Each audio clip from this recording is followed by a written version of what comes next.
All right, so I'm going to go ahead and start you off with 5 now that I've passed my moment of being dumb.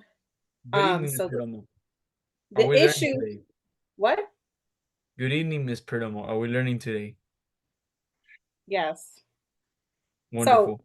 the issue that happened last Sunday was that I forgot that it was 2x.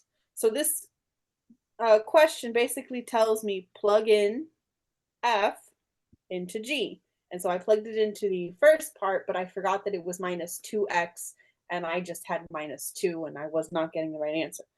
So the first thing I have to do with our order of operations, right, Frank? What do I have to do? You gotta plug in the 4x minus 3 into the x places on the g of x. No, I already did that. See, it's right there. Oh, you did? Oh, that's crazy. You gotta FOIL the 4x Yeah. minus 3. So we're gonna go ahead and FOIL. So FOIL on your own.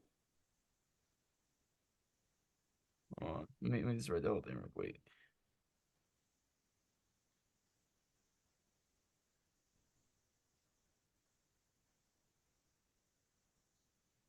Wait, is that a negative? No. What? The the little dash that you have before 4x minus 3? Oh yeah, that's an arrow. I Okay. was I got it. showing Frank where I already wrote it. Oh, okay. Okay. Oh, okay. So I see we have the exact same answer at the same time. Nice. So 16x squared minus 24x plus 9. And then the 2 is easier because all I have to do is just distribute it. Yeah. 16x squared minus 24x plus 9. And then minus 8x Minus 32x plus 6. plus 15. So now I combine my like terms. 16x squared minus 32x plus 15. Okay, calm down. I'm Let me Superman. finish. So first things first, I still keep that 16x squared. So all of my options right now have 16x squared. Okay. Then I do negative 24 minus 8. So that's really just adding them, and I get negative 32x. So automatically B and A and B eliminated, right? Now it comes down to this last part, which 9 plus 6 is 15, giving me D as my final answer. Woo.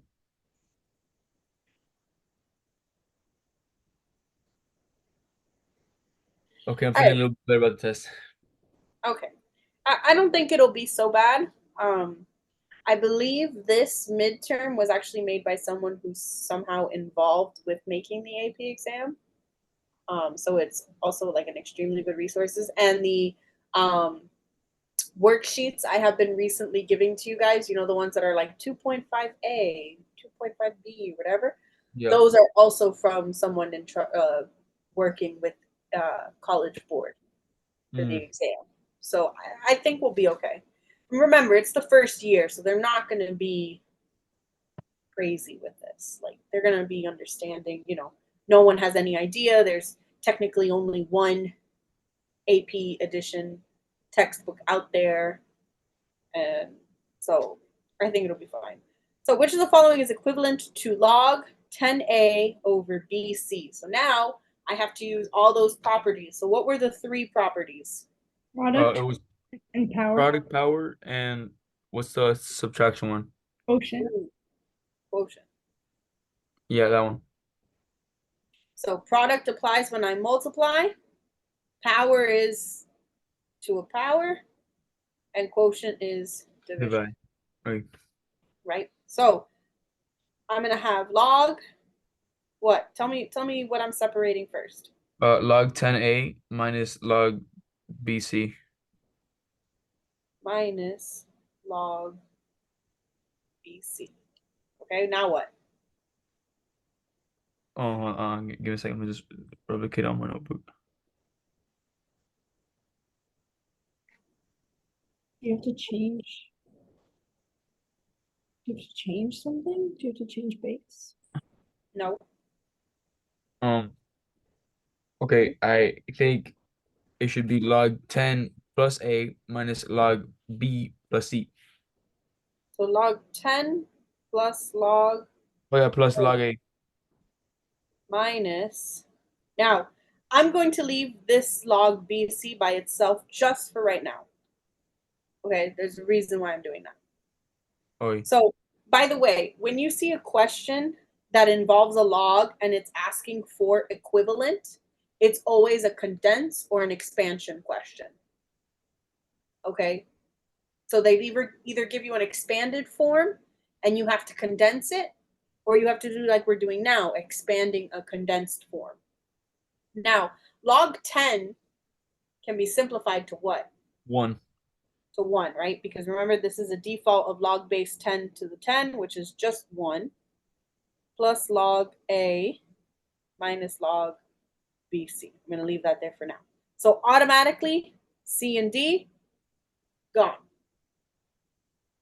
Right? Mm-hmm. So now I need to pay attention to this BC part. So the thing that I need to know, I'm going to switch colors now, Is the is sign? one, what? Is the signs? The size or the sign? No, the signs. I still don't know what you're saying about it. The signs. Yes, the signs. Because this is a negative. So now I kind of want to think of this within parentheses of log B plus log C, like Frank said earlier. But now with a negative on the outside, what happens? It turns into negative, so it would be B. So it'll be what? B. What? One of them needs to be a positive. A. Right? I promise It becomes A because I have the negative, Frank. I distribute that negative to both of them. Yeah. So log B minus log C. Does that make sense? So that was a correction I had to do from Sundays. I forgot that you should consider them within parentheses and that negative is going to have an effect. Sound good? All good. All right, so I'm going to stop the recording here.